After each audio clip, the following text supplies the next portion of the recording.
A Zebra steel pen feels good the second you pick it up. These are tough pens that combine style, strength, and value. So, as you battle your way through the day, arm yourself with a tough Zebra steel pen. Now you've found Zen in your pen, and it's tough as steel. If you were hearing this voice, you know that it is not Dan Batard or Stugotz. What? We sorry to disappoint you, but and I'm not Poppy. You are not Poppy. No. It's Matt Barrie Elle Duncan of Sports Center relationship fame. We are filling in for the guys today as they continue to deal with the after effects of Hurricane Irma. Of course, our thoughts with everybody down in Florida. Mm-hmm. Hopefully, Dan and everybody gets back to radio soon. But for today, Elle Duncan, Matt Barrie filling in for the guys. Looking forward to it. Have a great show planned. We're going to talk Monday Night Football, the after effects of Adrian Peterson signing with the New Orleans Saints. Ooh, Baker Mayfield apologizing. Ooh. I believe we can tell you that Marty Smith will be joining us.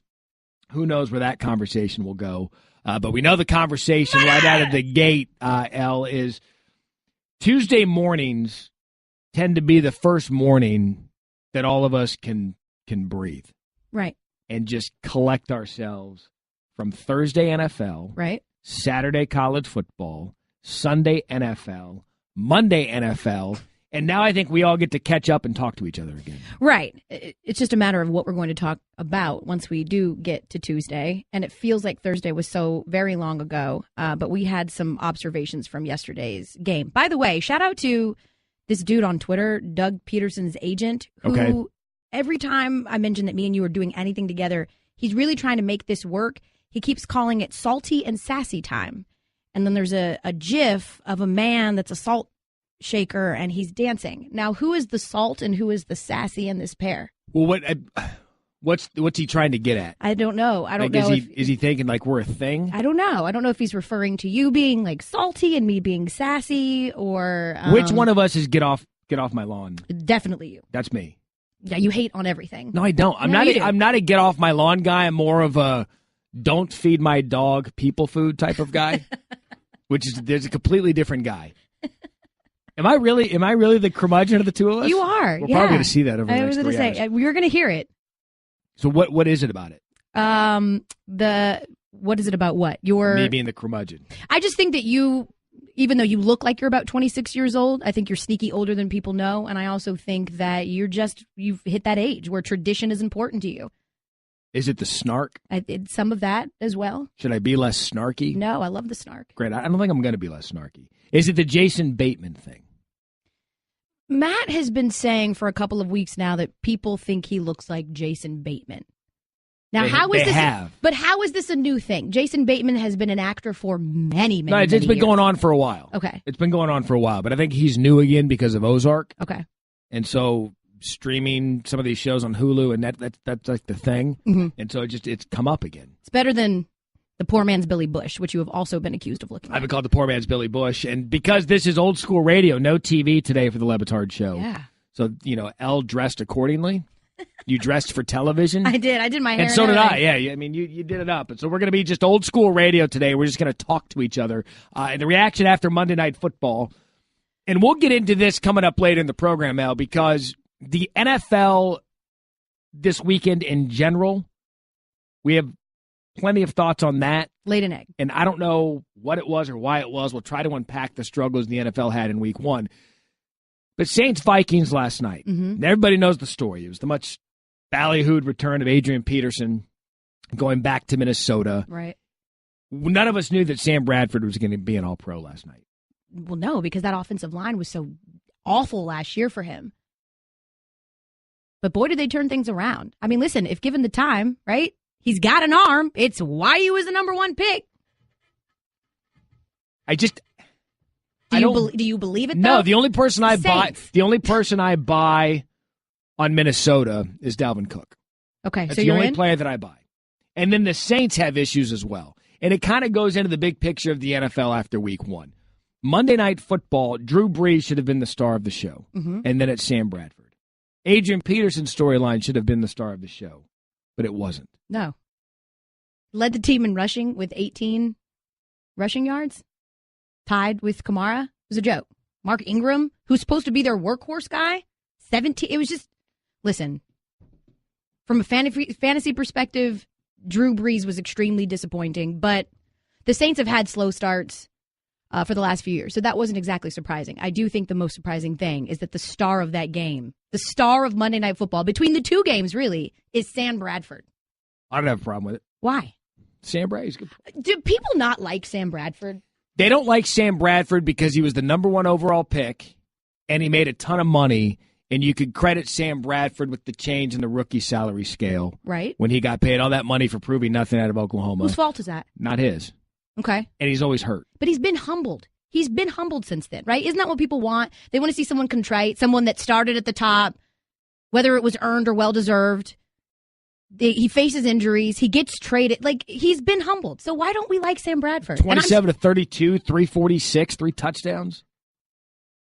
They don't like him because number 1 picks are never going to be liked. Okay. They're because they're the player that comes in with all of the hype that's going to resurrect the franchise, and more often than not, they don't work. Right. So you've got the number 1 label tags to you forever. He wasn't great with the Rams. He was always hurt. Right. And then he gets traded to Philadelphia. That, you could argue, didn't work. No. And then now he's got an opportunity with the Minnesota Vikings.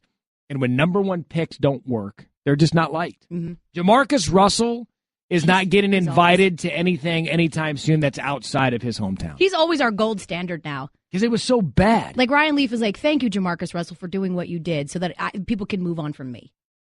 He's just going to have that attached to him. And if he stays healthy, look, in all seriousness with last night's game, he looks like an NFL quarterback.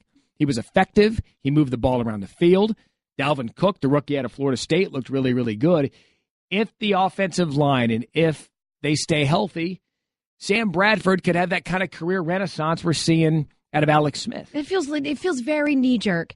It feels very knee-jerk. It was the Saints defense. That's what we do, though.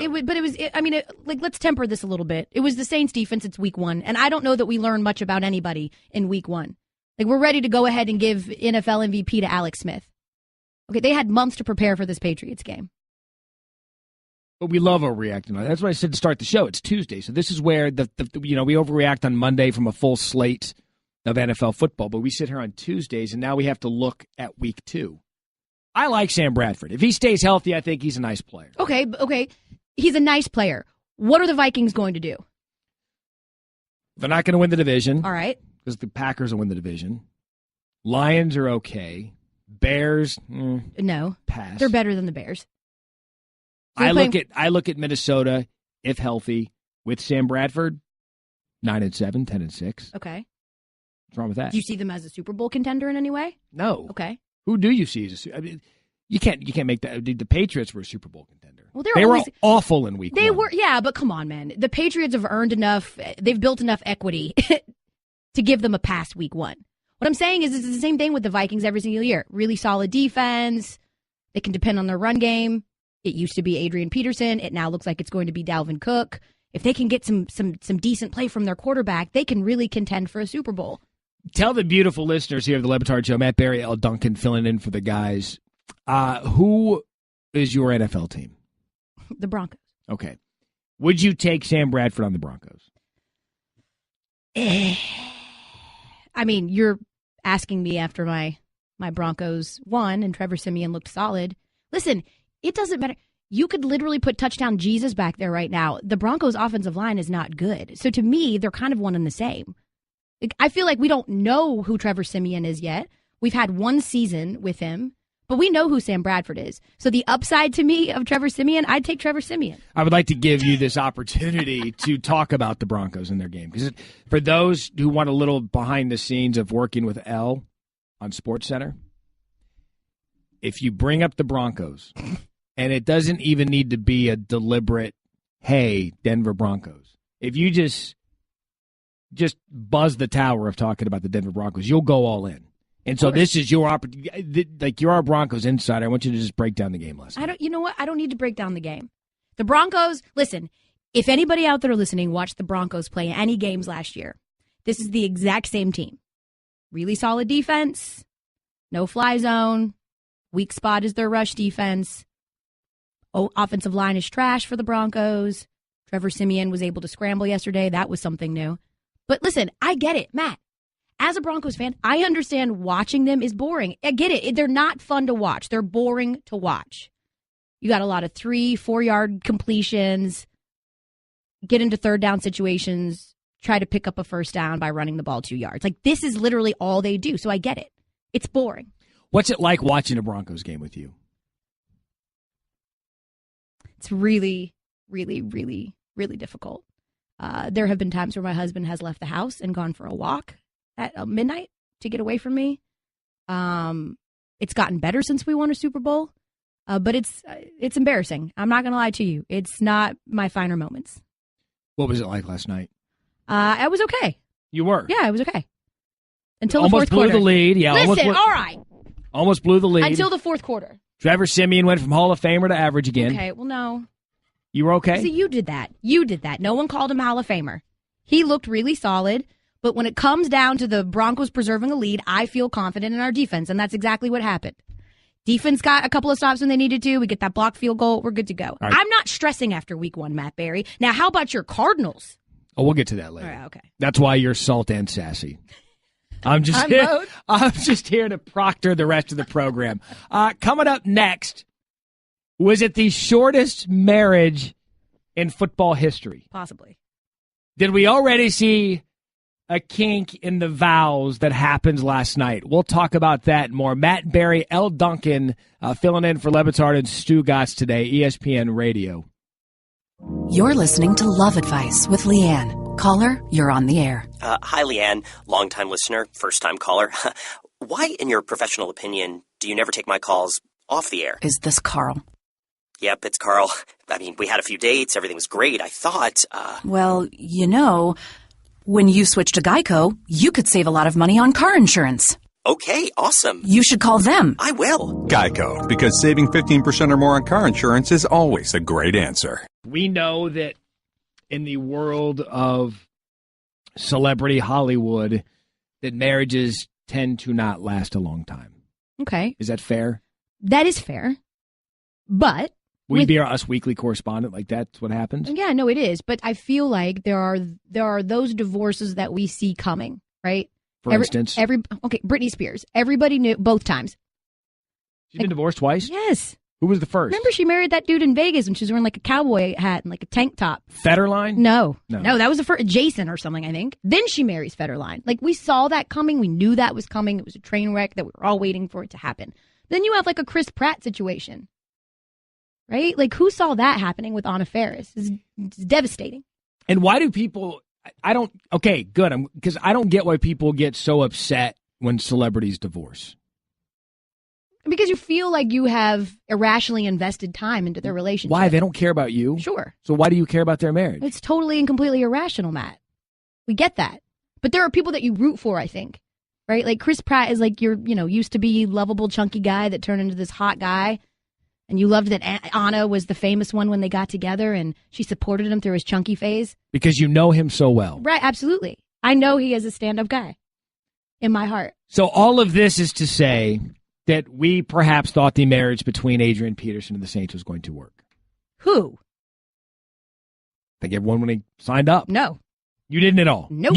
When this marriage was wed in contract paper lock signing, like marriages are with the contracts, you didn't think that this was going to work. No. They already have a running back. And they drafted Alvin Kamara. Of course I didn't think this was going to work. Is it over? Based on what we saw last night, it's not on great footing at the start. I mean, this is like getting into a huge fight at your reception. So he's Britney Spears and... Legitimately. Like, we could be seeing an annulment any day now. Why didn't you think this would work? I thought, look, Adrian Peterson is one of those players. We saw it when he came back from the torn ACL. He's the type of player that when he's got something to prove, he's really, really good. Okay. So I feel like he had something to prove because, if we're being honest, not a lot of people wanted to sign him. He wasn't the most sought-after running back on the market. No, he was not, which is why he went to New Orleans. Saints, which is kind of an odd pairing with the kind of offense they run, but we've seen it with how they use Mark Ingram. They can be an off-tackle, up-the-middle type of team. Right. And so you would think Adrian Peterson, something to prove, going to a new franchise, playing his old team last night. You'd think he was set up to be at least a happy honeymoon. We didn't even get to the honeymoon. No. They didn't even get to the hotel suite. period. But again, that doesn't have anything to do with what Adrian Peterson was doing. They don't know how to use any of their running backs right now. I mean, your two leading rushers are Adrian Peterson and Alvin Kamara, 18 yards. Mark Ingram, 17 yards. So what I thought was that they wouldn't know how to incorporate Adrian Peterson into the fold, right? And how they'd take those carries away from Ingram because he's their workhorse. What I discovered last night is they don't know how to use any of them now. Not one of them. I think Alvin Kamara is the best running back on the team. Okay. Rookie out of Tennessee. Good player. Super solid. So is this an annulment? And their best pass-catching running back, too. Listen, I'm not saying it's an annulment.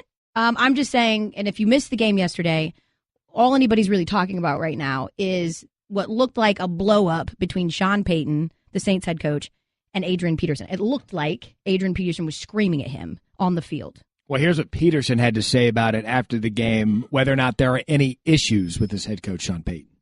No, any issues? No. I don't know what clip you're talking about, but you'll see it. Yeah. It's the one with the death stare. The death stare? Well, one thing I said to him was, hey, got to run this inside zone. And we came out and we ran it. So, there's no conflict. Let's not try to spin it like it is. There's no conflict. I got a lot of respect for Coach Payton and his offense and what he's a great mind, So, we're going to learn from this. The Vikings are going to learn from what they can learn from offensively and defensively. And coaching staff and our coaching staff are going to do the same thing. They're going to look back and say, okay, what are the things we could have done better? And they're going to improve on those things. And as the players, we have the responsibility of doing the same thing. Yes. Okay. My knee-jerk reaction says this is a terrible place for this to start. The other side says, does Adrian Peterson get this emotionally invested if they're opening up the season against Tampa Bay? No. Right? Like maybe what we saw was, as you just mentioned, someone who, when he has something to prove, tends to rise to the occasion. And boy, did he want to have a good showing at Minnesota in front of those fans. You know why? Because he saw his ex-wife with his younger, or he saw his old relationship with a younger, hotter version of him and Dalvin Cook. Dalvin Cook, who looked really good. It looked really good. Mm-hmm. I don't know that this ends well. Okay. How does it end? Well, if it was up to me, it'd end with Adrian Peterson just going to the Cardinals and getting it over with. Okay.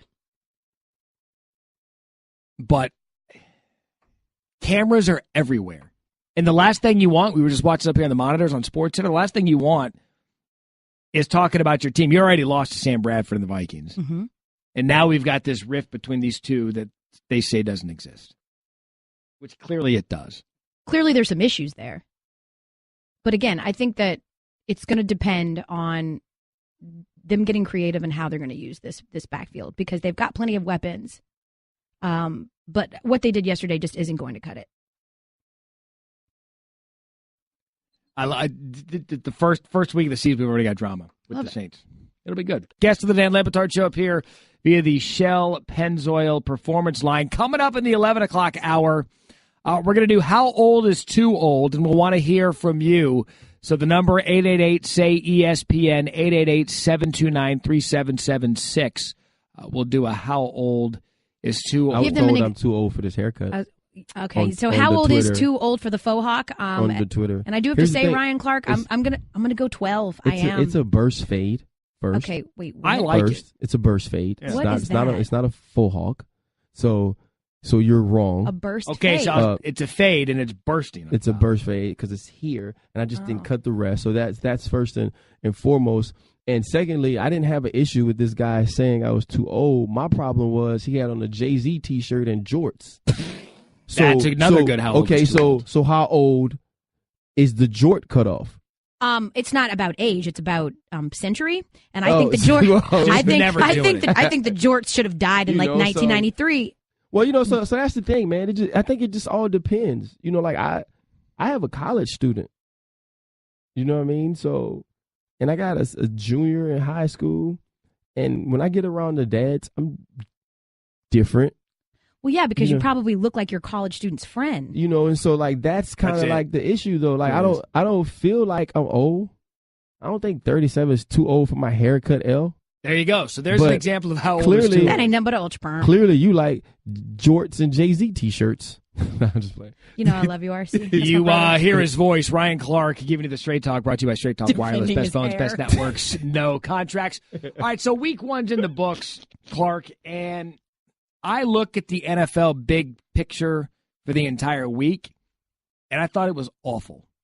I didn't think it was entertaining. It was kind of poo. I didn't know that there was anything good to talk about. What was your thought? Like, I think what happens is we expect certain things. Like you obviously expect a certain level of play, but the common fan, usually when people don't score a lot of points, they think football is bad. Yeah, they're bored. Yeah, like because you watch the game to be entertained.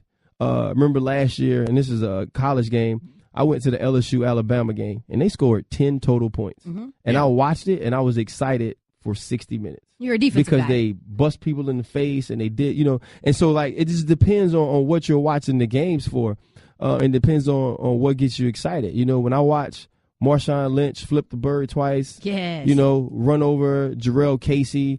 Jarrell Casey's on his back, pull on his shirt. Like, that excites me. I think overall, it wasn't a good week of offensive football. Defenses are usually ahead of offensive development early in the season. This year is the same, but offenses didn't look good. I think that goes to the fact that people don't play in the preseason anymore, right? If you look at that's true. If you look at Ben Roethlisberger, Aaron Rodgers, these different star quarterbacks, they didn't get a lot of reps, and so now they're just getting acclimated to playing together. They're trying to work on chemistry, and I think we saw a lot of that in week 1. I think football will get better, but yeah, it wasn't necessarily the most exciting week of football. Give me a all too hot take, way too early in the season thing that people are going to be talking about today. All right. Well, hold up though, because I heard you on Mike and Mike earlier, and you was all in on the Raiders. Oh, okay. Yeah, I'm not saying it's wrong. I'm saying that's after week 1, right? So all offseason, all we talked about was the fact that the Patriots might not lose. Correct. Undefeated season, but we do that every year. Right, but they deserve it, and sure. They've earned it. And with what they added, you felt like that team could be that good. So they lose. Obviously, Pittsburgh's been the hot team other than New England Patriots to pick because of the Bs. Bell, Bryant, Brown, Roethlisberger, Ben.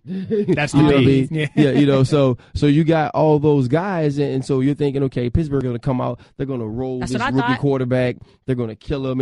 When you watch the game, and it was like Antonio Brown was real good. And then everybody else was like, right? And so many of these things you come into the week expecting, and then you see something different. And then the Oakland Raiders come out and improve on the two things they needed to. They needed better corner play, and they needed to be able to finish the game running the football. They can do both of those things, or they did both of those things against a team that many people had predicted to go deep into the playoffs and to win the AFC South. Yeah, Titans were trendy. Right. Titans were a trendy pick. And now, to your point, with Marshawn Lynch coming in there relative to Latavius Murray, they can just pound the ball. Yeah. They can sit on leads. And now. It looks different. It looks more physical. Right. It looks different. It looks ugly. It looks Oakland Raider-ish. So is it a too hot take to say then that the two best teams in the AFC anyway are both in the AFC West? That would be the too hot take. Raiders, right? That would be the too hot take. But listen, after Thursday, everybody's all in on the Chiefs. Right. And listen, they looked solid, and I get it. When you see Alex Smith hitting 75-yard dimes, that gets you excited since he's Charlie Checkdown. But I think it's an all too early hot take on the Chiefs. Well, here's why the Chiefs take is hot, right? Because if you've been a bad cook your whole life, right? Like if my wife couldn't cook, you know what I'm saying? And she came in one night and I had this amazing meal. You know what I do? I go look for the boxes. Yep. Where'd she buy it from? You know Where'd what I'm saying? she bring that on from? He's right. I go look for the boxes. Yeah, I'd be Ashley like, doesn't cook. If I came home to me, I'm like, okay, I'd go to the bank account and look for the receipt. Yeah, and so right now we're looking for the boxes with Alex Smith, and it's not that makes him a bad quarterback, but he is check down Charlie. It's completely different from what we've seen with Alex Smith, and that's what people forget. The Chiefs were 12-4 last year. It's not like this team was awful and 4-12. They were a good football team last year. We saw something out of the norm for Alex Smith, but that leads me to my next point. I think the NFL's got a huge quarterback problem. Football has a huge quarterback problem. I can list you these quarterbacks from Sunday, and I'd say 80% of them they don't inspire me to watch football. I have a fun stat here for you. The league average total QBR for this week was 45. Well, here's the garbage. Coach Tomlin would always say there's only 6 quarterbacks in the NFL that can win Super Bowls. Every now and then you'll get your Trent Dilfer on one of the most amazing defenses in NFL history. But he's like, every year there's only 6 quarterbacks that can take a team to a Super Bowl. The problem is college quarterbacking is bad. With the spread High school offenses. quarterbacking is bad. And so you're taking these people that have never learned to play the position and trying to put them in roles and play on teams and schemes that they're not used to doing, that they haven't been taught throughout their lives to do. Like when you pick a dude top 10 to play corner, he could play corner because he did it in high school one way, he did it in college one way, and when you get to the pros, that's what you're going to ask him to do. Hey, Pat P, see that dude over here? Don't let him catch the ball. It's not like that for quarterbacking, and it takes people to be able to teach him. But because the game has changed so much and we're trying to make things easy for people who can't understand, you can't then make them intelligent quarterbacks who understand the game. I was talking to a scout when we did our coverage of the NFL Combine this year for SportsCenter. He said quarterbacks and offensive linemen are our biggest issue coming out of college now. And that's not good because left tackles and offensive line and a quarterback, that's the cornerstone of your franchise. And if it's being depleted down at a different level because of the style of offense, it's going to manifest itself on Sundays, and we're seeing that. Did you remember 2 years ago, there's a report out of Seattle. I don't know why we'd ever talk about Seattle's offensive line after they had that open door policy on Sunday. But there was a report. They sure did. Yeah, there was a report. Coach Cable, the offensive line coach, he said rather than draft or get an offensive lineman late from college who played offensive line, he'd rather take a player from another position. So he was saying, I'd rather take a defensive lineman and build him up myself. Wow. Teach him how to play offensive line in the way that I want him to play, then take a guy who's played offensive line, who has marginal talent, who you don't think is very good, and try to mold him from what he's learning, from what he's done in the college level and high school ranks, and take a defensive lineman who knows nothing but is athletic, can move, can get into space, is strong, is aggressive, because he feel like these guys are being ruined playing high school ball in the spread, playing spread football in college, and then they get to the league and they can't acclimate. And obviously it's not working for them. I was going to say that didn't work out well. It's not working for them, but I think it's just to point to Matt's point of, these guys aren't coming into the league prepared to play offensively. I just don't want to live in a world where Scott Tolzien ever shows up on a TV again on a Sunday. Well, it was bad. That's also dumb, though, right? Like that has nothing to do with the rest of the quarterbacks in the world who should have opportunities to play football. That's the Colts. That's the coach not doing what they need to do to have a backup quarterback that can actually play football. And so, yeah, I don't want to live in a world where Scott Tolzien plays either unless I'm playing defense against him on Sunday because he's going to throw me one. But other than that, like you got to point to some of the organizations and decisions they're making with the people they have quarterback in these teams. Tom Savage, Bill O'Brien deals up to get Deshaun Watson. He trots out Tom. At that point, just go with the rookie. Why would you even put him out for a half? What's the point? I mean, people were still parking when he got pulled. Yeah, that boy leash was shorter than a leprechaun. But, when you look at, he had to know they'd be that bad up front. Like, there's no way he didn't know they'd be that bad up front.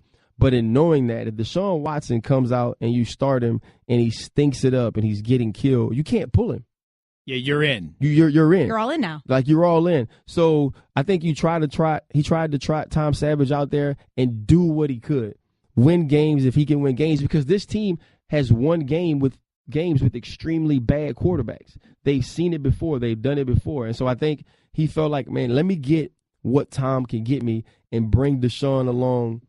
See, to me, it felt like ego. It totally felt like ego because he doubled down on something he's been saying for months, which is that Tom Savage is my starting quarterback, even though everyone knew, contrary, that it was not a good decision. Just go with Deshaun Watson. We already know who Tom Savage is. Can Deshaun Watson win a Super Bowl this year in Houston? No, but neither can Deshaun Kaiser. Neither could Carson Wentz. Neither can Tom Savage. Here's the thing.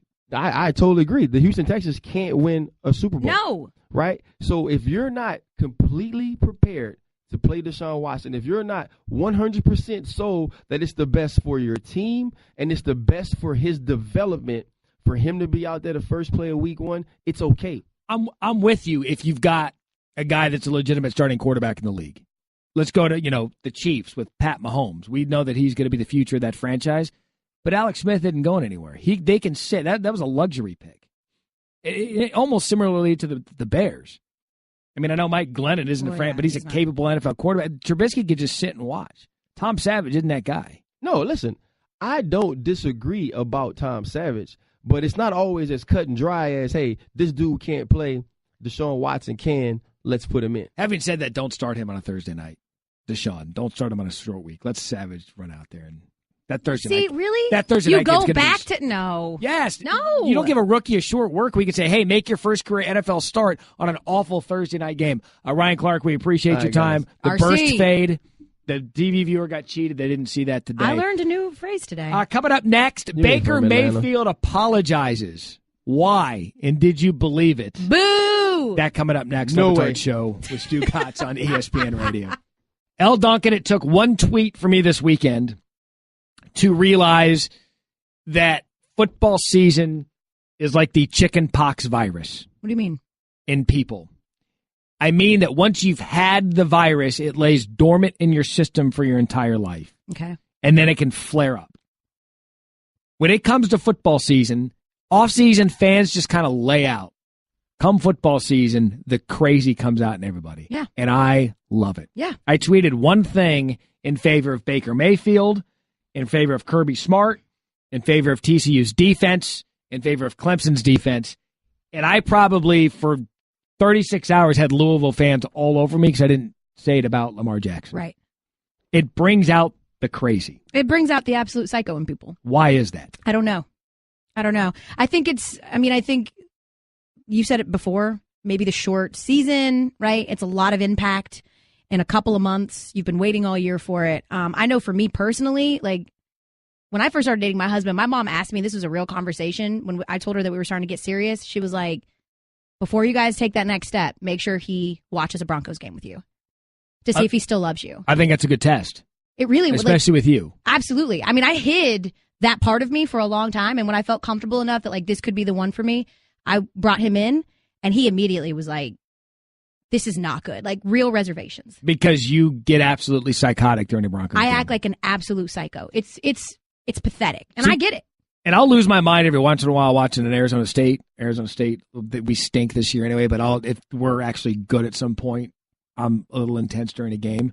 But I can see you going so far above and beyond that people probably think something bad's going on in the house. Well, in all fairness, Matt, I mean, like no knock to your Sun Devils, but there's no real expectations for them to win anything. There isn't. My Broncos, however. Because they have a Sun Devil that's your backup quarterback that's probably going to lead you back to the playoffs. No, he isn't. No, he won't. Brock Osweiler, for being fair, is why you guys got to the playoffs. No, he but isn't. You never Our admit defense is. He was solid, but he didn't do enough to steal that job away from Peyton Manning, who was a shell of himself. Coming up next, I will not apologize, but Baker Mayfield did. Brock Osweiler led the Broncos to the playoffs. I'm going to say it for the last 5 seconds so you don't get the last word coming up top of the hour. A Zebra steel pen feels good the second you pick it up. These are tough pens that combine style, strength, and value. So, as you battle your way through the day, arm yourself with a tough Zebra steel pen. Now you've found Zen in your pen, and it's tough as steel. It was an emotional game. I told you guys that last week that it was. I knew that it was going to have a lot of implications on the playoffs, and so that's the way we were prepared. And so it was an emotional game. And so after the game, it did not mean for it to be disrespectful towards any Ohio State people at all, especially not the team or the players, because they're a great team and a great program. So I didn't mean it to be disrespectful at all. I mean, we do the flag thing at OU Texas, and so that's just something that I got caught up in, an emotional win. And, it should have been something I did in the locker room, so I apologize for doing it in the middle of the field. That was Baker Mayfield apologizing for his antics following Oklahoma's big win on the road at the Shoe against second-ranked Ohio State.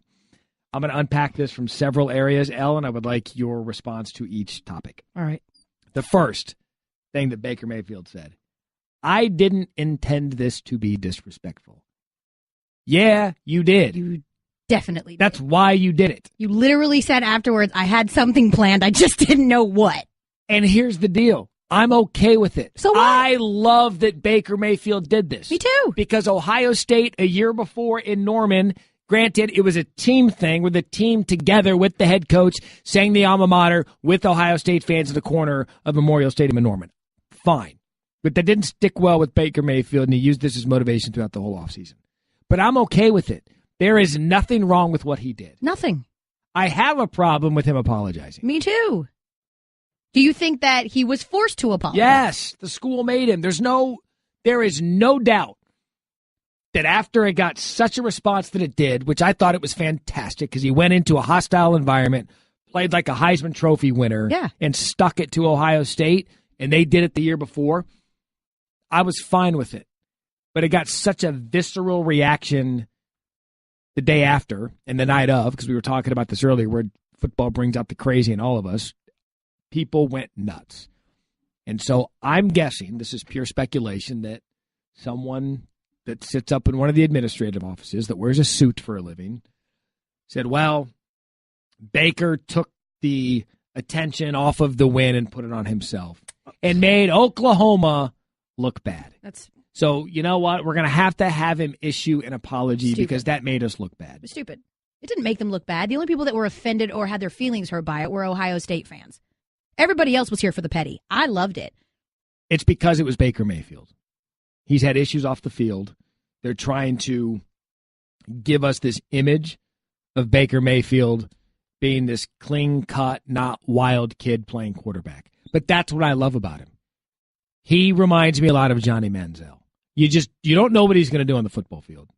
You don't know what he's going to say, and you don't know how he's going to act. And that's okay. All I know is that he's a damn good football player. He had a great game the other night, and he let his emotions get the best of him.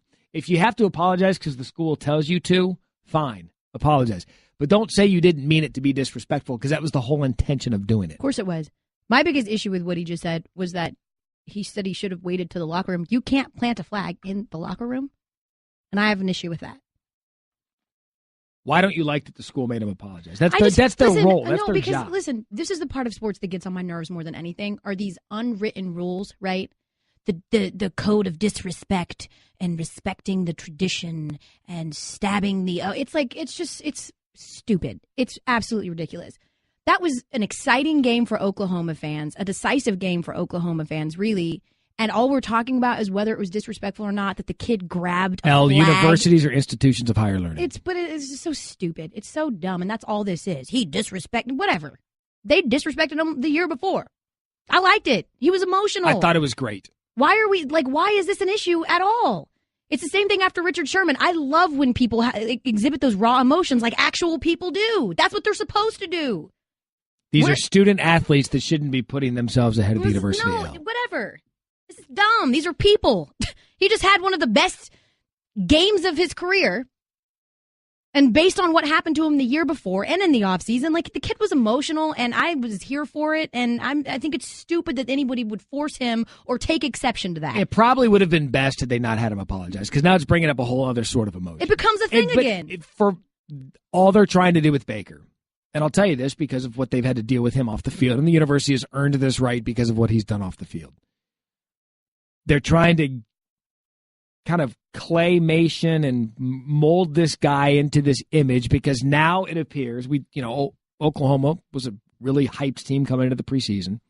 We didn't know, losing guys like Samaje Perine, Dede Westbrook, Joe Mixon into the NFL, how good they would be. But to go into Ohio State and manhandle the Buckeyes. It appears to me two things. One, Oklahoma's for real, and Baker Mayfield is going to be a Heisman Trophy candidate. Okay. And so now the image part of this is starting to take over. If you don't want Baker Mayfield to quote-unquote disrespect your home field, then beat him on it. Period. These aren't kittens. This isn't children. This isn't intramural flag football. Stop it. Can you agree, though, he probably shouldn't have done it? No. We liked it. I loved it. What's wrong with it? We see it all the time. People go to the middle of the field, stomp on your logo. He mentioned OU Texas. That's different because it's an annual rivalry that gets played at the Cotton Bowl. It's a neutral site game. The crowds are split 50% each way. It's a phenomenal football atmosphere. He's never going to see Ohio State again. He knew that he was going to get his last word. Absolutely. Yes. Would he have done that if this was last year and they had one and he knew he was going to come back? Probably not. But he's never going to have to face this team again. But you don't agree that he probably shouldn't have? No. I didn't think twice about it. Do we have the Lincoln Riley sound about why why Baker apologized. 'Cause his head coach, Lincoln Riley, 34 years old, youngest head coach in FBS, he came out and said, here's why Baker apologized. I think that's something Baker wanted to do. I mean, it's not – I found out after the game, that it happened, and I knew right away that, again, it's not taking a shot at somebody else. He was excited for the way – the team played and in that kind of atmosphere and environment. And he's, as everybody knows, is an emotional guy that, he wears his emotions on his sleeve. He's got a competitive fire that, I think rivals just about anybody. And I agree with you. I think he was letting his emotions out. And, Baker, everybody has a lot of respect for Ohio State, their tradition, the team that they've had before, the team that they have now. That's why it was such a good ball game. So it was no shot at those guys. It was just they were excited about the way we came and played in a great football environment. And there it is again, the word tradition. There's nothing wrong with that. I don't care, though. I don't care. I don't have to be handcuffed by your traditions. Baker Mayfield shouldn't have to think, okay, well, what would tradition say about this in this particular moment? He reacted. He was excising demons. That's what it looked like. He was excited. He planted a flag. Move on. Okay, so you're the person that's going to celebrate after a touchdown. You're not going to go hand the ball to the ref and act like you've been there before. No, listen. We're not talking about a touchdown celebration. We're talking about him winning a game that his team was the underdog in after what happened to them the year before. That game kept them out of the playoffs.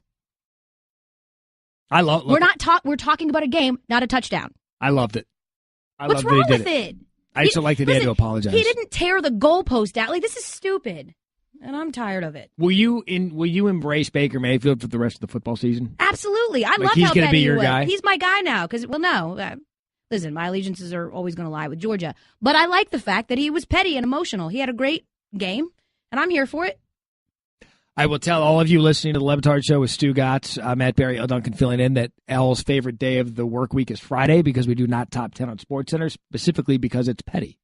I say it all the time. I make no qualms about who I am. I am petty, and I love petty stuff. And I think it was fantastically petty. And who cares? What would you have done if they made you apologize? What would you have said? It would have been very tongue planted firmly in my cheek. Give me an example. I would like to apologize to those who were offended by me simply taking a flag and planting it in the O. I did not think that was a huge issue, but apparently for some of you it is. That is so disingenuous. So for you, exactly. So for those of you who care, I apologize to you. I would say moving forward, go undefeated at home and it'll never happen again. What about the traditions? You're poking the bear, man. I am, and I loved it. Look, Baker, do you. You do you. You be one of the best players in college football. Plant the flag wherever you want if you keep winning football games. But just so he understands, the target's on him and OU the rest of the year. It is. And that's another reason why they made him do it. And also he should understand that with artificial turf, it's very difficult to plant a flag, which is why it fell over. All right, coming up next.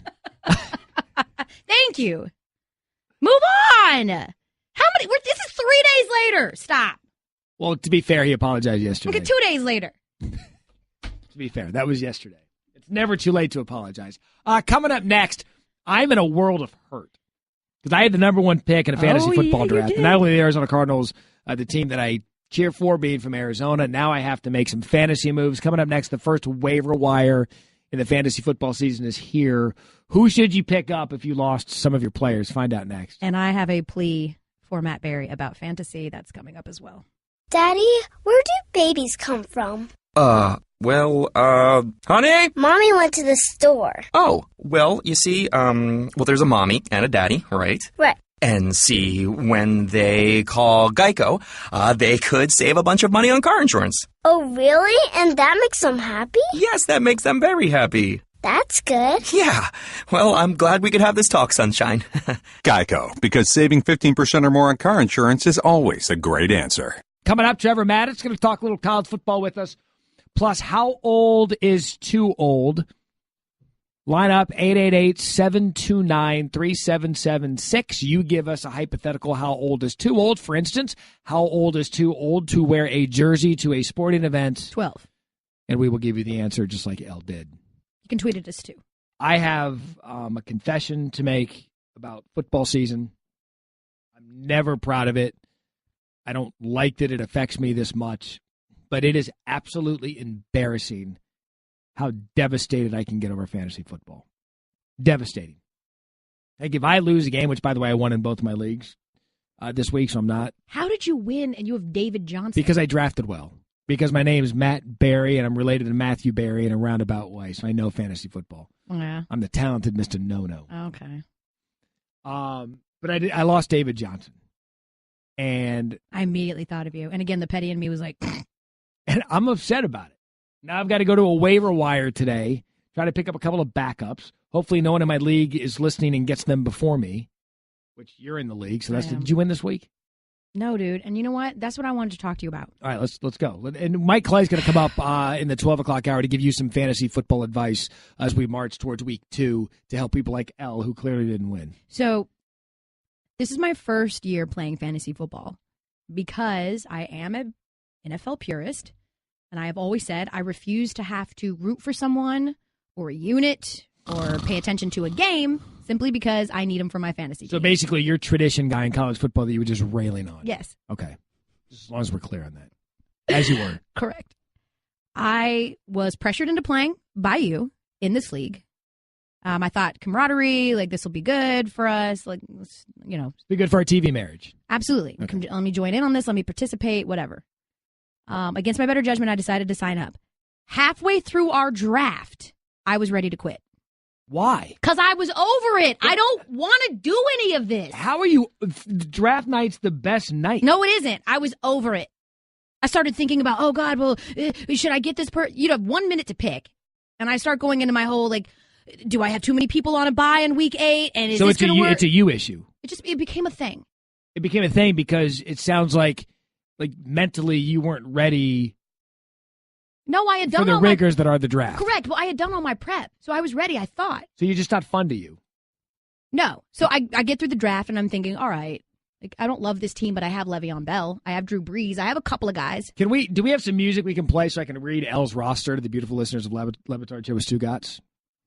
I was projected to score 122 points. Am I permitted to give your team name out? Sure. Stick to Sporks? Yes. It's fantastic. KFC made a great creation there. All right, so here is your roster, of which I don't think it's as bad as you're making it sound.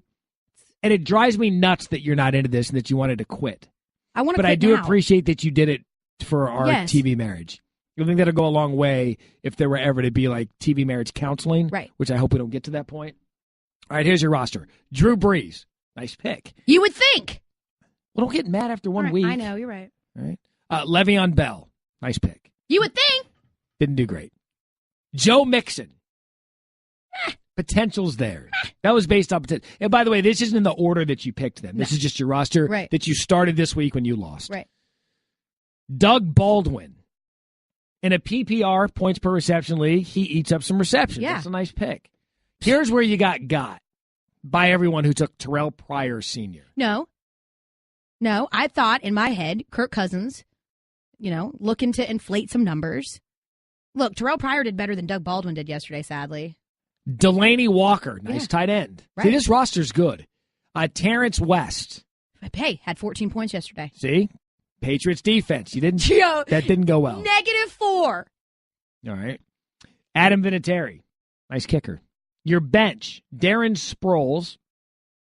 How is he 46? Yes. How does he keep 50. playing? Dak Prescott. That's a good backup quarterback. Your quarterbacks are really good. Brees and Prescott. Jordan Matthews plays for the Bills. I try to stay away from anyone in Buffalo in general. I know. People and football players. Especially Ed Marlette. Got this guy from Buffalo that works here. Avoid him. He's on my bench. Marlette or Jordan Matthews? Both. Okay. Mike Wallace. Yeah, bench. Latavius Murray. I only picked him because I thought in short goal situations, right? Like maybe he'll be their guy. Dion Lewis, one of 17 running backs for the Patriots. Right. Again, bench. And Cameron Brate, tight end for Tampa Bay. I don't understand why I want to quit. Why? Because it exactly what happened, what I thought would happen, happened to me on Sunday, Matt. And I spent the whole entire day on Sunday. You got beat by Randy Scott. Correct. 94-77. Obsessing over these stupid. I obsessed the whole time. I was like, I don't want to do this. That's the whole point. Obsess over it. It's not fun. You need like a fantasy football therapy hug from the other Matthew Barrie. I won't hug you because you're in my league and I want you to lose every week. But is Field Yates running around? I don't know. Everyone keeps telling me, "Oh, play the end game. Like, don't worry about it. It's just week 1." But I always want to win. You've become what I said at the beginning of the segment, which is that fantasy football is an unhealthy obsession. There are people that are buddies of mine that they act like they actually lost a game, like an actual game. Right. That's the beauty of it, Elle. No, it isn't the beauty Soak of it. it up. No, it's ruining me, and it's ruining my experience on Sundays, and I want to quit. What did your husband say about it? Did he draft with you? No, well, yeah, he drafted with me, but he stopped doing fantasy football for the same reason. He was like, it's just too much work. It's too much work and like not enough just enjoy yourself. Too much like, who did I start and what does that mean for this? And who's get off my lawn guy now? You. Okay. Fantasy football is a great unhealthy addiction we should all support. Coming up next, the show's going to actually get smarter. Trevor Matich is going to call in and talk a little college football. You know who wouldn't do anything about fantasy football? Trevor. Right. Because you can't draft offensive linemen. That's true. That and more coming up next. Batard Show with Stugotz here on ESPN Radio. Trevor Matich, America's Trevor Matich here with us.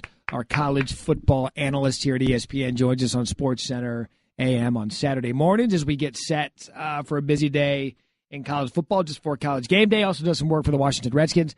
Trevor, right out of the gate, I am curious your thoughts on the Baker Mayfield apology. I think it was the right thing to do to apologize. No! I think it was the wrong thing to do to dance on that block O. Oh, why, Trevor? 2 reasons. One is it's disrespectful. And he doesn't need to be disrespectful to hammer home the fact that he beat them on their stadium. Yeah, but that was the point of doing it.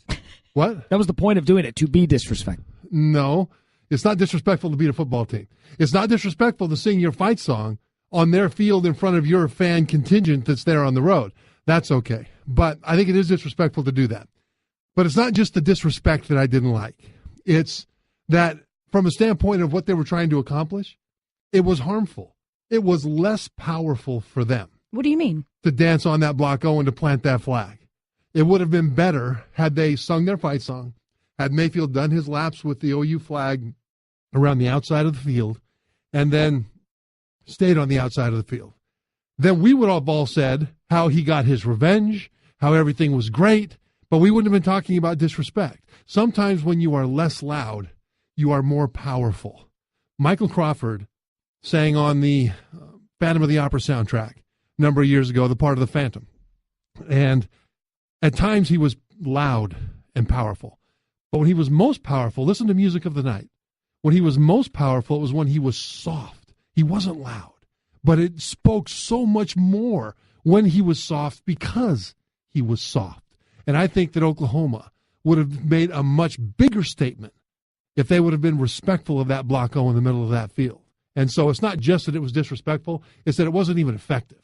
I told you the show was going to get smarter. He just put Phantom of the Opera to make a football reference. I'm like, Trevor's so classy, and I think that's what I'm not classy, and I loved that he did I'm with you about he made it all about him. And so the Monday after the game or the Sunday after the game, we're talking about Baker Mayfield and his actions post-game when we should have been talking about his brilliant play on the field. Right. And for me, 2 things stood out. 1, there's no doubt about that the university made him do this. And 2, there's no doubt about it that Lincoln Riley is like, do not make it about you. This was a team win. Well, I'm sure that's probably true. And I'm sure somebody in PR said, hey, you might offend some Heisman voters. And you don't have to offend that many before you go from number 1 to number 2. So you might want to come out and apologize for that. Now, I don't know if that's true, but when he was apologizing, the first thing I thought was, okay, this sounds to me like a PR campaign, just in case some Heisman voters in the Midwest, say, were offended by what he did. Absolutely. You see right through talking it. About it. I said they're trying to mold him, and he's like clay right now, and they're trying to mold him into this perfect prototype of a person and a quarterback and a real stand-up guy. But he's Johnny Manziel. That's just not who he is. Clay. So you're saying that he's like mud, only a little better. Yeah, like go to the scene in Ghost. I got where they're molding the. Oh yeah. Yeah, that Clay actually though was the luckiest Clay in the world. I think at that moment that was really good. Agree. Clay has never been happy. Yeah, although I would see it differently, Matt, when it comes to the comparison to Johnny Manziel. On the field, there's so many comparisons because of the way they play. Off the field, I've never gotten the impression that Baker Mayfield was as much of an unmade bed as Johnny Manziel seemed to me to be. Now, he had that incident in Arkansas where he disobeyed a police officer who told him to stay put. He ran The police officer tackled him. By the way, Ohio State might have won that game if they would have signed that guy to a one-day scholarship to play defense for him, that police officer. That was a great form tackle in Arkansas this offseason. It's the only tackling they've been doing in Arkansas. But I would hate to be judged by a snapshot of my worst moment, right? I agree with you. And I haven't seen from him other moments like that tell me that there's a pattern. So I see it differently from a Manziel standpoint. Was this an indictment on the Big Ten and Ohio State? Yeah, or was yes. it was? Oh, man. Oh, yeah, Ohio State, Why? the class of the Big Ten. Ohio State is the team we've been talking about as the most talented team in the Big Ten, and I still believe they are. Okay. Overall, top to bottom, the most talented team in the Big Ten. Of course, most talented doesn't always mean best team. But the fact that Oklahoma came in and beat them on their field, didn't just beat them, dominated them on their field. Not just in a shootout with an offense that was more dynamic, because Ohio State's offense still is a work in progress. It's not as dynamic as Oklahoma's. But the fact that Oklahoma's defense, which is good, but it's not Alabama's defense, shut them down. Shut them down on their home field. Those things look really bad for the Big Ten. Plus the fact that if Ohio State now goes on and wins the Big Ten. Correct. Right. Tell me That's the problem. What are you thinking there, Matt? If they go on to win the Big Ten, they're in the playoff. Well, you would think. Oh, you mean Ohio State? Ohio State. Yeah, unless you come down to let's say Ohio State wins out. If Oklahoma doesn't win the, let's say Oklahoma loses one game on the way to becoming Big 12 let's champ. say they lose Bedlam. Okay, but let's say then that they become Big 12 champs. So now you got one lost champ Oklahoma, one lost champ Ohio State. Do you think the committee might, for the first time in history, respect that head-to-head victory that Oklahoma has and put them in over Ohio State if it came down to those two for the fourth spot? Right? You would hope. Yeah, you would hope, but didn't help Penn State last year. But you guys are counting your chickens before they hatch. I mean, if there's a real issue is there a real issue at Ohio State and JT Barrett? Are you pulling the plug? Or are you trying to figure something else out? I'm not pulling the plug on JT Barrett because JT Barrett is one of the great leaders that I've ever seen in college football. Problem is he's not a physically imposing talent at quarterback. He's a great athlete. There's the difference. He's got the potential to be a very good football player. He's not particularly fast, powerful, or sudden as a runner. He doesn't have particularly great arm talent. What he does, though, is he knows the offense backward and forward, and he can bring everybody together and get them focused on the same page. The problem is if the guys he's trying to distribute to aren't responding or aren't performing to the level that his leadership would try to get them to, he doesn't have the physical ability to make them better than they are. My problem with what they're trying to do at Ohio State, Trevor Matich joining us, Barrie Elle Duncan in for Batard and Stugotz. The issue I have with JT Barrett is he's got zero threat to stretch the field. Right. Zero. And that's not what Kevin Wilson's trying to do. And so if you look at Ohio State as they project, I disagree. I think Penn State's the best team in the Big Ten with Trace McSorley and Saquon Barkley. I think they're the better team. And I think Michigan, if they found a way through their quarterback issues with Will Spate, with their defense, they're really, really good. I just don't see JT Barrett when he steps on the field as a threat anymore. And for me, for Ohio State, that's a problem. Right. Now, trick question. Passing for Ohio State, more than 10 yards, over or under 2. Did they have more or less than 2 pass plays against Oklahoma that went for more than 10 yards? Less. They had one. They had one pass play. Terrible. And that was one of the great points of emphasis. Let's go emphasize. Let's go Latin. Over the offseason. And they were against an Oklahoma defense that is not a brick wall. And that's a quarterback issue. And that's why I don't know what they have in the quarterback and receiver and line. So when Cardell came in, what did they do that year in the playoff? They were just slinging it all over the yard. Granted, they had 2 NFL wide receivers on that roster, but they had a quarterback that could stretch the field. Okay, that's fair. What do you think about Louisville-Clemson this week? I think Clemson had better strap it on because Deshaun Watson, in watching his first 2 games, has added more capability at the craft of quarterbacking from the pocket in terms of reading defenses, understanding where the easy yards are. Take the easy yards with his arm rather than just go overpower them with his elusiveness and his ability to run. He's added that to his game in the first 2 weeks, and if he can get that onto the field against Clemson, last year, Clemson did not shut him down. They scored 36 points on the road at Clemson and lost. One of the great performances I've seen in person. Right. And now Jackson is better. How? Because when he sees the defense, in the past he would see color. In other words, he'd see a guy with his jersey color and the opponent's jersey color, and he'd decide if he could throw it that way. Now he's reading coverages. Now he understands when he's got man coverage and an advantage out there. He understands when he's got a leverage advantage on a certain route that he wants to hit, and so he'll throw to that route because of a leverage advantage. This is identification of defenses that he's much better at this year than he was last year. Okay, so on Saturday, on our show on Sunday rather, Booger McFarland, so very quickly saying that he thinks that Lamar Jackson is as underrated as you can be and be a Heisman winner. Do you agree that no one's talking about him?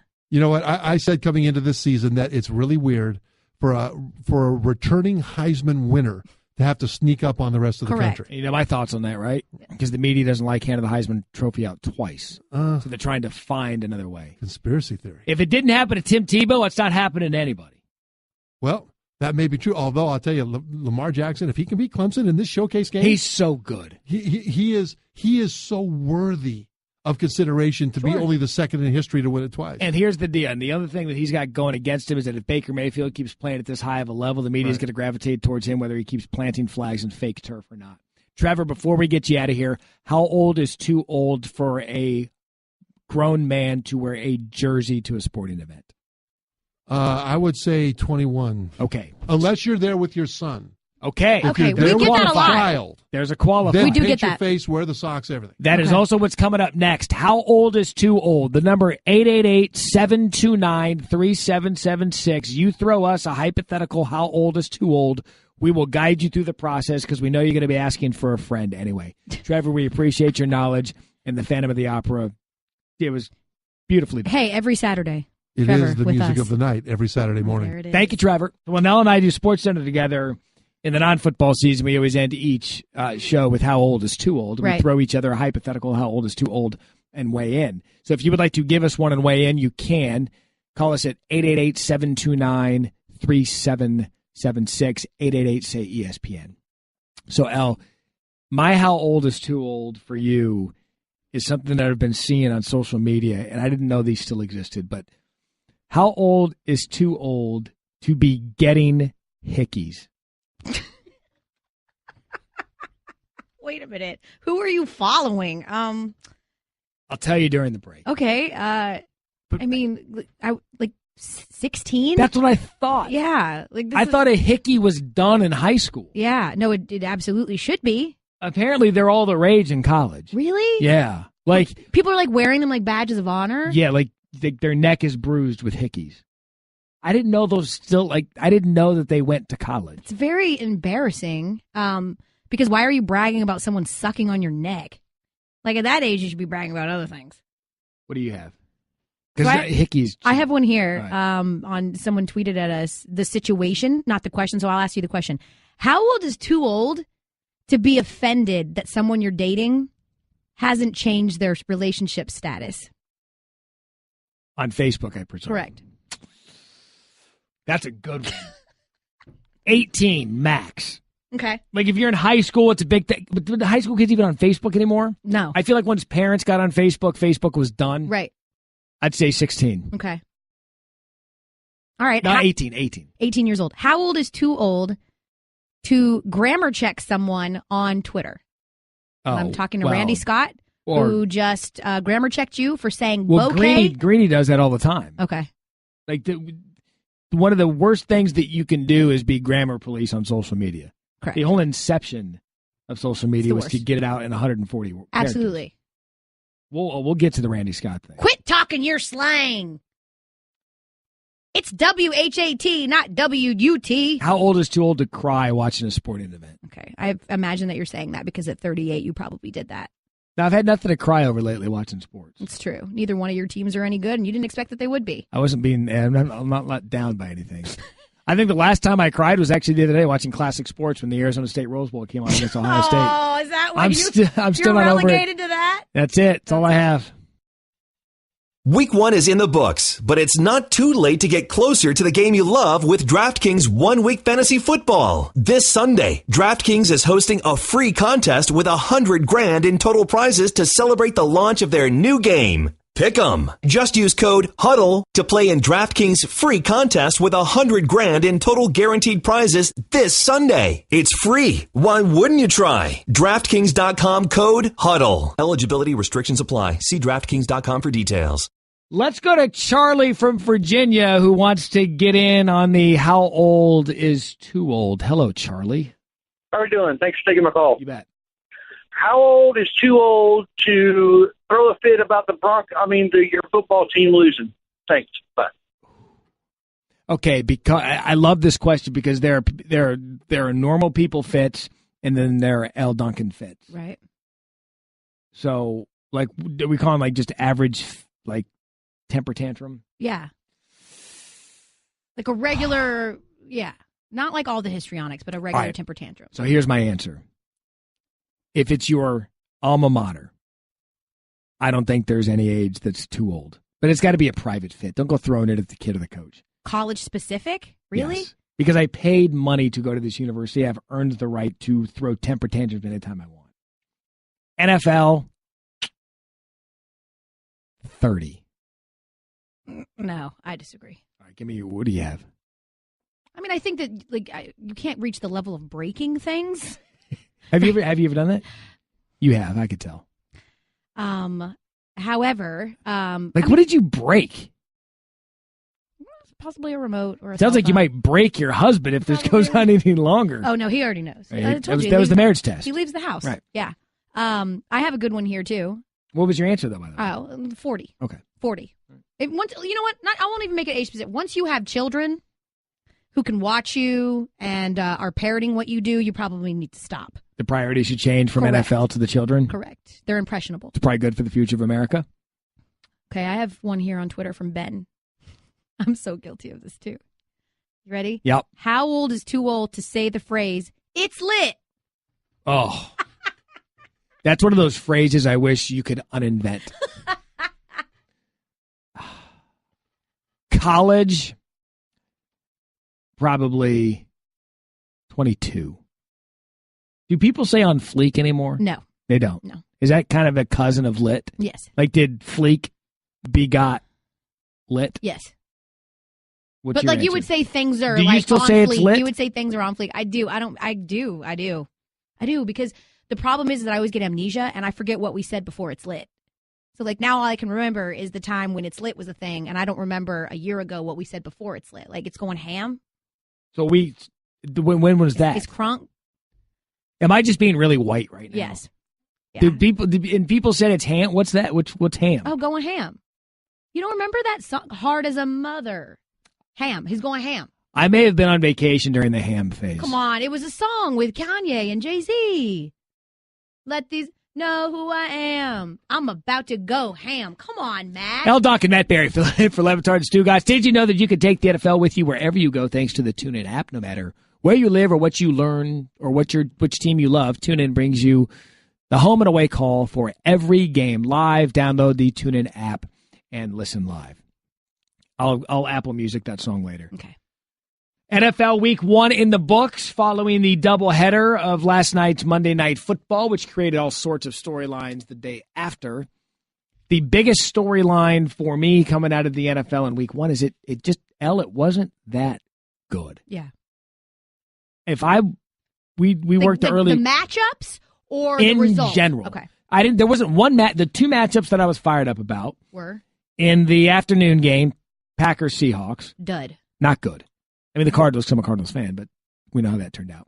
And then I was really excited for Cowboys Giants. I lived in Dallas, traveled with the Cowboys for 5 years, working at NBC. Still like to see what that franchise is doing. And it was awful. And then last night, awful. I mean, come on now. Now, hold on now. What were you expecting from Saints, Vikings, and Chargers, Broncos? Like, you need to. That is my point. But exactly. But that's what the NFL is bringing us now, because there aren't too many matchups in the NFL that we are getting excited about. Right. And inherently, I think that's a problem for the future of the league. And you know this about me. I lean heavily towards college football. Sure. Because I believe that in that sport, you could really count on 3 to 5, maybe 6 games a week that you really, really can't wait to see. In the NFL, I struggled to find 3 this week. Struggled. And that's just because I wanted to hear Joe Buck and Troy Aikman call the Packers Seahawks games. I like Aaron Rodgers. And the NFL's got a quarterback problem, and right now it's got an entertainment problem because I won't nap on a college football Saturday, and we're up at 3 a.m., 3:30 a.m. to do our show. Sure. I'll stay up, maybe take a half-hour nap towards the end of college game day before the games start, and then I'm up till midnight watching games. In the NFL, I slept in the fetal position with my mouth open for 2 hours because there was just nothing to stay up and watch. But again, like, you're talking about a league right now that has a guy named Scott Tolzien starting. That's as boring. You know, you've got your usual suspects. To me, it's that you've got your usual suspects, right? Those big-name guys who have been around for a long time, your Tom Brady's, your Rodgers, your Ben Roethlisberger's, right? But then you don't have this young, fresh crop of quarterbacks that you've really invested any emotional time into. Does that make sense? Like, it does. We haven't had any of that. And Ryan Clark was on the program with us earlier, and we're starting to see this because of the style of play they're doing down in college.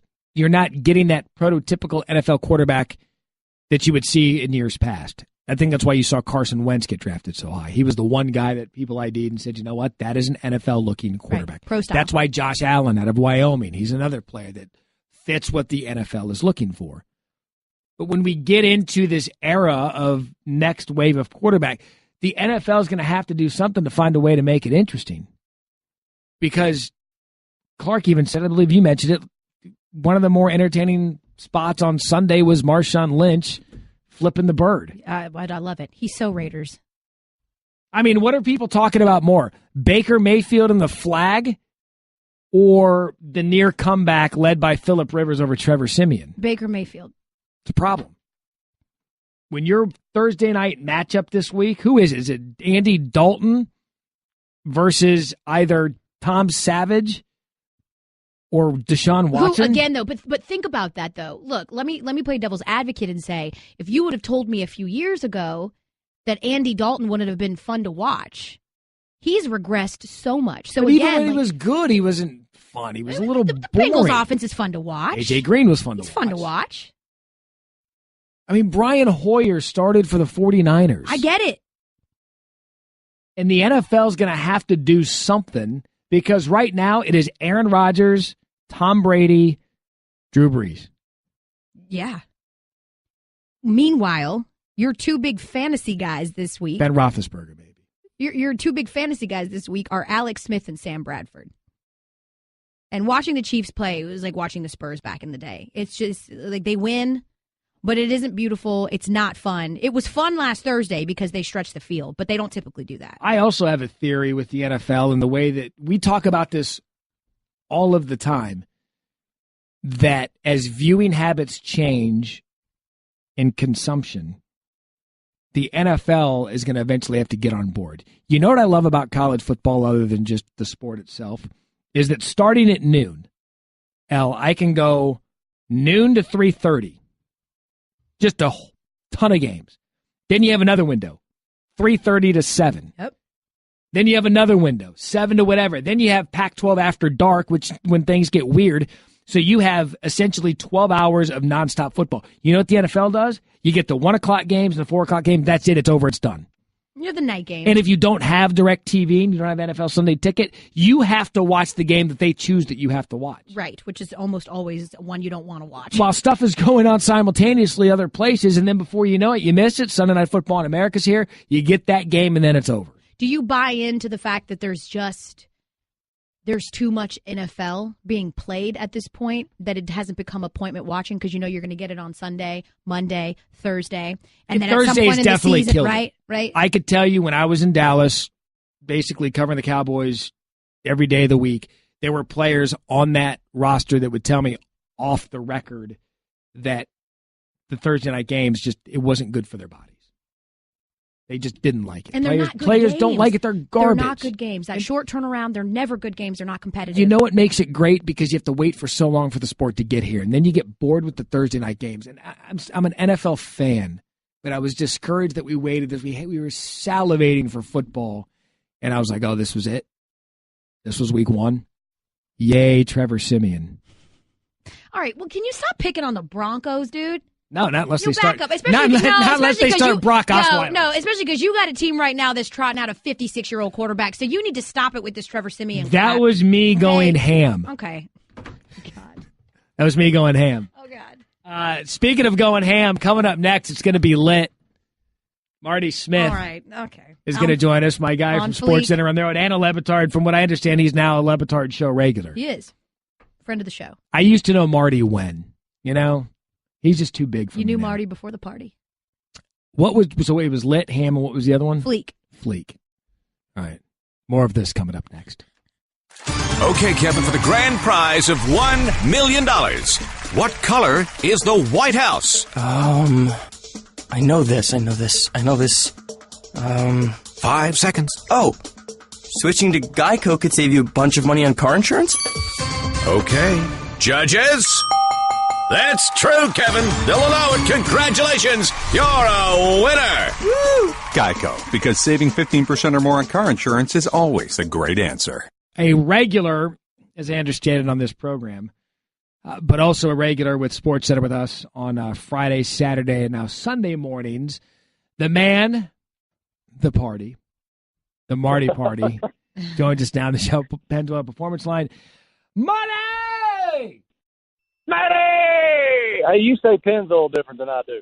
Hey, I have a question for you. We were just doing how old is too old, and I couldn't think of anybody better to run this out there with you. Marty, how old is too old to be getting hickeys? Ooh, be getting hickeys. I would say probably maybe junior year in high school, somewhere around in that area. Yeah. That's what we thought. But apparently right now in college, hickeys are all of the rage. Well, they need to grow the hell up. Thank you. Thank you, Marty. Why are you bragging about that? I would also like to know if you're familiar with the term going ham. Well, I learned that last year. Somebody said it to me, one of the college kids that I was interviewing, and I can't remember what school, but it was that term was said to me, and if you saw the quizzical look on my face in the aftermath of that being said to me, it would lead you to believe that I'm so old I didn't know what that meant because I'm so old I didn't know what that meant. It had to be explained to me on the tweeter. When you're relying on the tweeter for such things to be explained to you, you know, A, you're in real deep trouble, and B, you're old. Can you do us a favor now that we're bringing this up? Is there any way at some point on Friday or Saturday or Sunday when you're doing the show with us, Sports Center, can you work that into a live shot going ham? Yeah. College hickeys are going ham. Well, stay away from the hickeys, but the ham, I would love to see if you can get that in. I will do that just for you. Thank you. And you will laugh, and Yeah. we will be joyful and merry. Hey, Marty Smith, has Marty Smith ever said it's lit? I'm just like on TV, in your own lit? personal. Yeah, it's lit. No No. way. I'm too old for that. Okay. What are you I doing? have used the fire emoji before, though. Yeah, you like the emojis. I've seen you do that. What are you doing this week, Marty? I'm always interested in your schedule, and I feel people are as well. So give me this week in Marty Smith. So Thursday, I'm going to get on an airplane, and I'm going to fly over to Louisville, Kentucky. And I'm going to spend Friday with Jalen Smith, the wide receiver, awesome wide receiver, ACC Receiver of the Week, in fact. Louisville's number 9, the greatest number, by the way, Barry, for those of us who are still Uncle Rico and live in high school and still love our jersey number from high school. We do love that, number 11.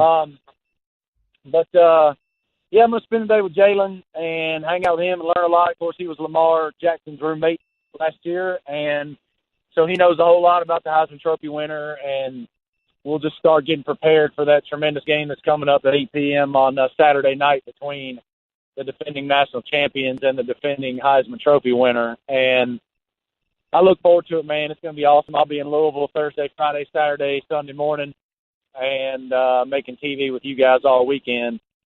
I expect it to be a tremendous game. I'm impressed with Lamar's development. As good as he was last year, I see a tremendous step forward in understanding the offense and having a great grasp of how Coach Petrino really wants to run that thing and how much he's developed as a passer. And I think Clemson has the best defense in America. So I think it's going to be one hell of a game, and I'm thrilled and honored to be a part of it. You know, that was my high point last year, was the Louisville-Clemson Good time, game. Barry.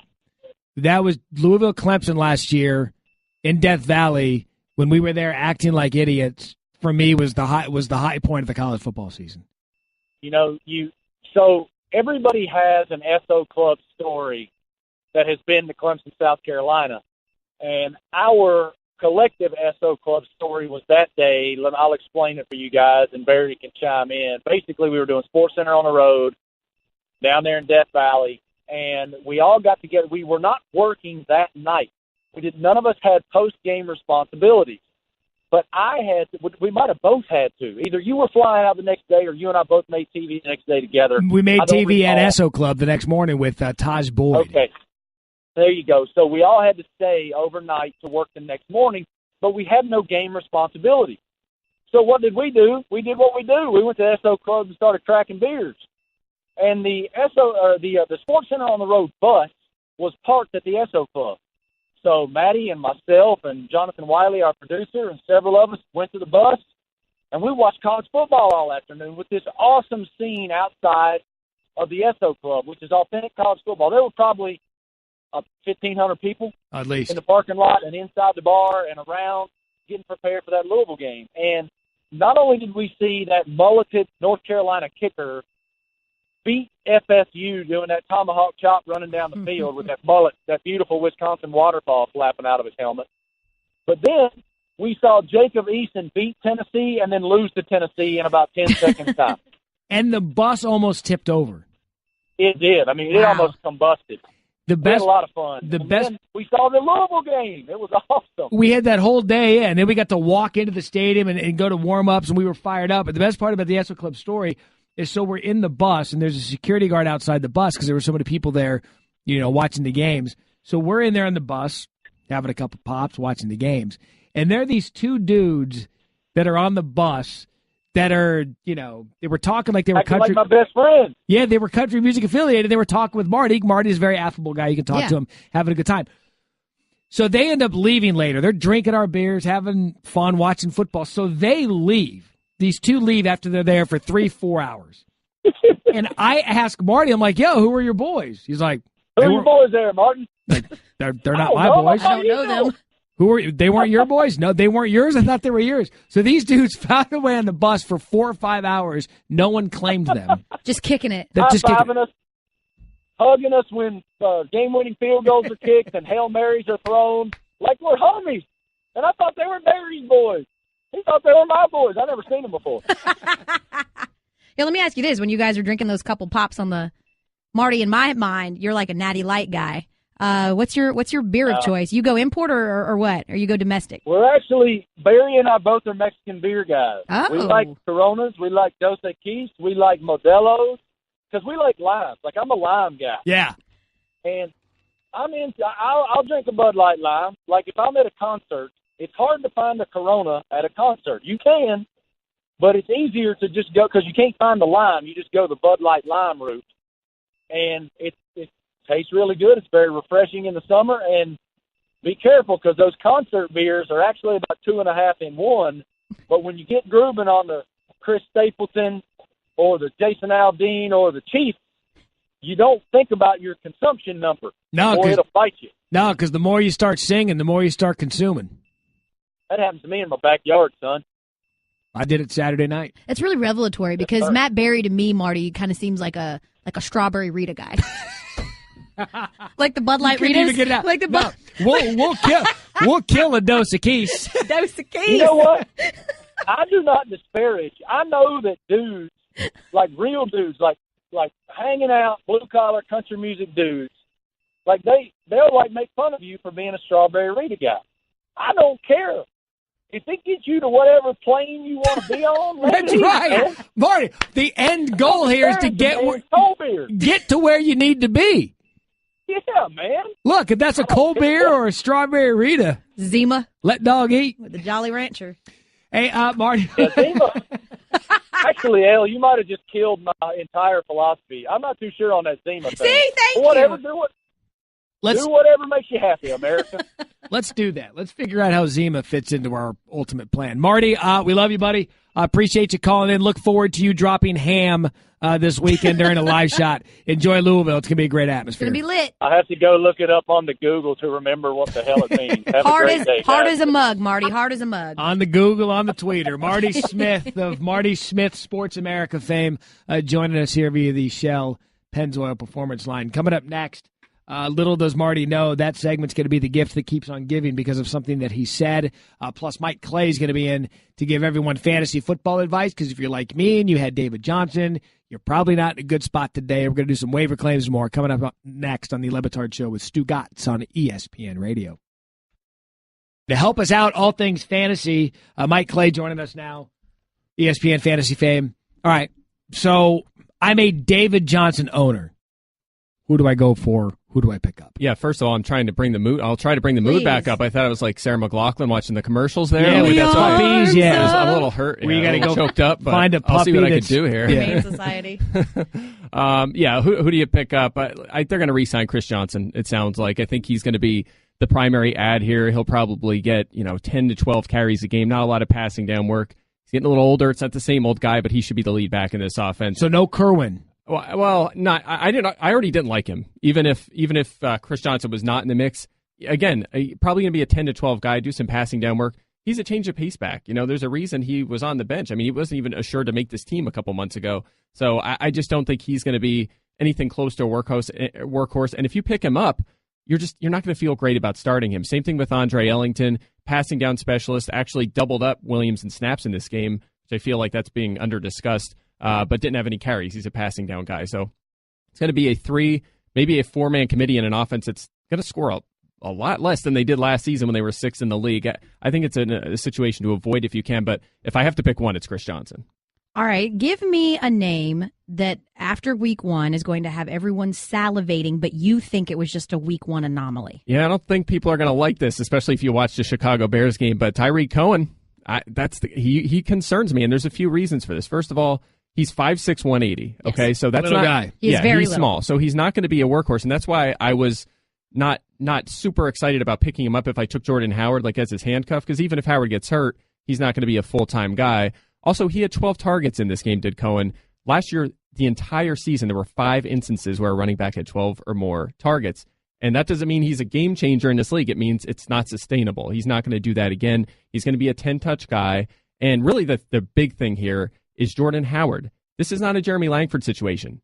Howard is very good at football. He was good coming into the league. He was good last season. He was very effective, good after contact, a workhorse back, has a lot of size. He's still young. He's going to be the lead back there, Cohen, a change of pace guy. Give me a player that perhaps had a ton of expectations going into the season that week 1 disappointed a lot of owners. I think a lot of people saw Adrian Peterson disappoint last night. I know he wasn't a guy going in the first round by any means, but there's a lot of people drafting who were really optimistic that in that Saints offense he would be a double-digit touchdown sort of player, play a big role, and we didn't see that last night. In fact, Alvin Kamara, the rookie, led that backfield in snaps, which is kind of shocking. And frankly, they play New England this week. Maybe you'll get more efficiency out of Ingram and Peterson, but they're going to be playing from behind again, so it should be the Kamara show again in the second half. So I think Peterson jumps out. I know you're invested in Le'Veon Bell, so he was a disappointment. But again, oh my God. They limited his workload. He'll be fine. You expect guys like that, though, some of the top 5 picks in drafts to pick it up this week. Yeah, definitely. So you do. I mean, because here's my question. This is my first year playing fantasy, and I played the hits. I thought I have Drew Brees on my team. I have Le'Veon Bell on my team.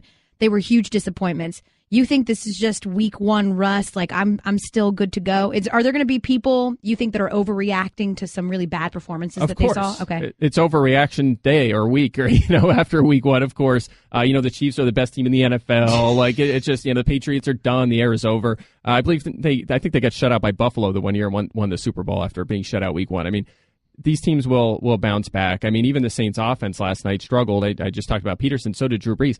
They're playing on the road against Minnesota in the season opener, one of the best defenses in the league. They'll bounce back. So, yeah, don't overreact. Bell last year he played about 94% of the Steelers snaps, which is crazy for a running back. He was closer to 70% in that game. So he'll get his feet under him and play more, and that's the case for a lot of these early round guys. Give me this year's, after week 1, I know it's week 1, so I don't want to get too out of control, but give me this year's Todd Gurley. Todd Gurley. The guy that was so high. I drafted him, and I still can't get over it. Maybe, last year I did.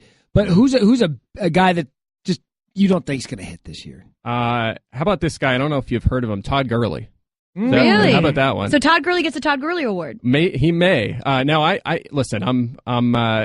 Here's the thing. He's getting volume, right? So he was on the field a lot. He did a lot of passing down work. He had, 97 yards in that game. He scored a touchdown. That's good. The problem is we were complaining about his yards per carry last year at 3.2. He was closer to 2 yards in this game against a Colts defense he should have been able to run on. So we haven't seen the efficiency. He doesn't look great on tape. The good news is they are trying to use him more creatively. Maybe he could bounce back, but he's probably the most likely candidate. Okay, to the good people who assumed, listen, Brandon Marshall's going to get some looks having to line up across from OBJ, and that in a game that he didn't even play in, OBJ didn't even play in, he had 3 attempts. Are you trying to get rid of Brandon Marshall today? I don't know if you're going to get anything for him. That's the Really? problem. Yeah, it's. I think a lot of people are going to be concerned after that. Wow. No Beckham, and he had 2 targets, caught 1 pass. I mean, that was a disaster.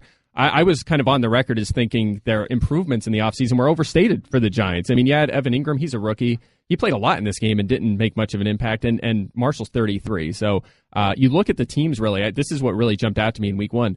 Teams with bad offensive lines struggled. Houston, the Giants, the Bengals, Seattle. Those 4 offenses combined for 1 offensive touchdown in week 1. That is crazy. It's crazy. So that's something that has to be a red flag going forward. How much hell do you guys catch from the public? In general, a significant amount. Yeah, I bet once the season starts, like your guys' Twitter mentions or your guys' ats are phenomenal. Oh yeah, they're great. I'm also on the Chargers bandwagon this year, so you can imagine what I was hearing at halftime last night, early in the third. They almost came back. They did and looked good. All right, enough about that. But Broncos are my team, Mike. And of between you, Yaters, and Matthew Barrie, who gets it worse? Probably Matthew, I right? think Matthew for sure. Yeah.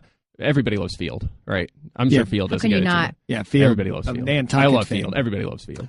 We appreciate your time hopping in with us today. If you had one guy that, regardless of injury, give me 2 players to just hop in onto the waiver wire. I'll go Kenny Golladay for sure. I think he's going to drop off a little bit in the upcoming weeks, but he had 7 targets in this game, scored 2 touchdowns. You look good in the preseason. I will say this, though. Marvin Jones was shadowed by Patrick Peterson, the best shadow cover corner in the NFL. Golladay had Justin Bethel. It was a great matchup for him, so he's not going to do this every week, but he looks the part. He's 6'4". It's a pass-heavy offense, low volume, but pass-heavy offense. He'll continue to rise as the season goes on, so I like him. And, I mean, it's not overly exciting otherwise. Maybe Chris Carson, if he's out there. He's still pretty low-owned. We'll see. Thomas Rawls will be back this week, so I don't know what they're going to do there in that backfield. But Carson should, at the very minimum, be on benches. I actually called him back in March, February, potentially this year's Jordan Howard. I really liked him in the process, so he's a guy to keep on your bench for now at least. Can I keep you on retainer for Elle? Because she's new to the fantasy football thing.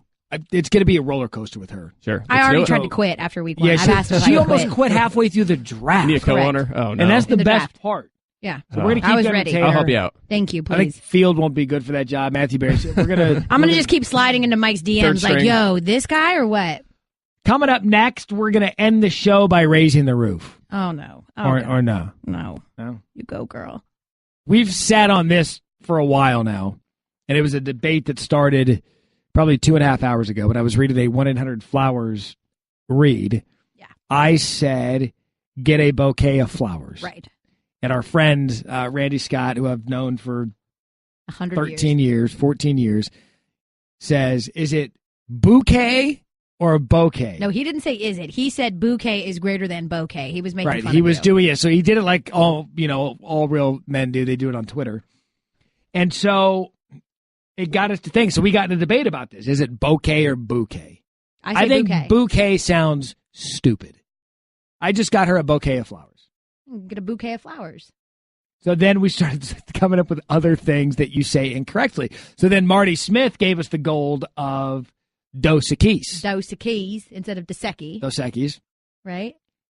What are some other words that we started arguing about? Okay. If your father has a sister, she is your aunt. Okay, I think that's your aunt. It's not aunt.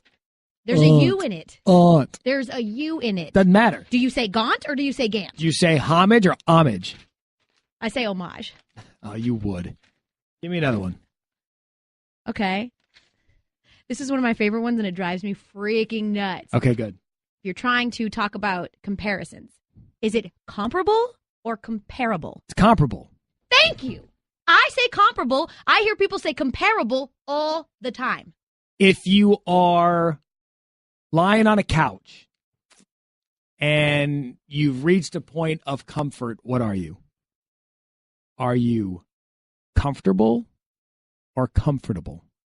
Comfortable. Comfortable. Comfortable. Where do you put your mail in when you lick it? Like when you lick, you put your paper in an envelope. It's an envelope. It's an envelope. No, it's not.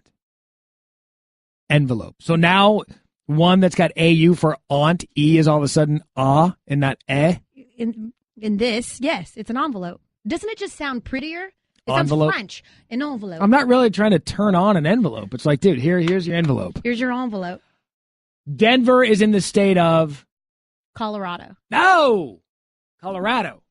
Ew, why? No, I hate when people say Colorado. Why? No, it's not Colorado. It's not. Don't extra addo it. Just Colorado. All right. Where do the Saints play? New Orleans. And not New Orleans, right? It's New Orleans.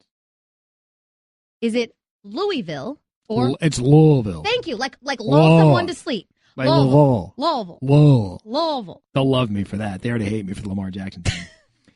Where is Las Vegas? I know where you're getting at. I think it's in Nevada. No, it's Nevada. No, technically it's Nevada. So then why Nevada? Nevada. Well, okay, I didn't say it like that. Nevada. Most people don't say Nevada, and that's why you said because you go the Nevada route. That's why you said, what was the last one that you just Colorado. said? Colorado. That's not how you say it. My family's from there. It's Colorado. These type of conversations are typically why we don't get asked to fill in. I think so. But the winner of this was Dos Equis. Dos Equis. And it's bouquet. I've got one last how old is too old for you. Oh, good. Let's end it on a high note. Someone asked me, how old is too old to wear your letter jacket to your high school homecoming?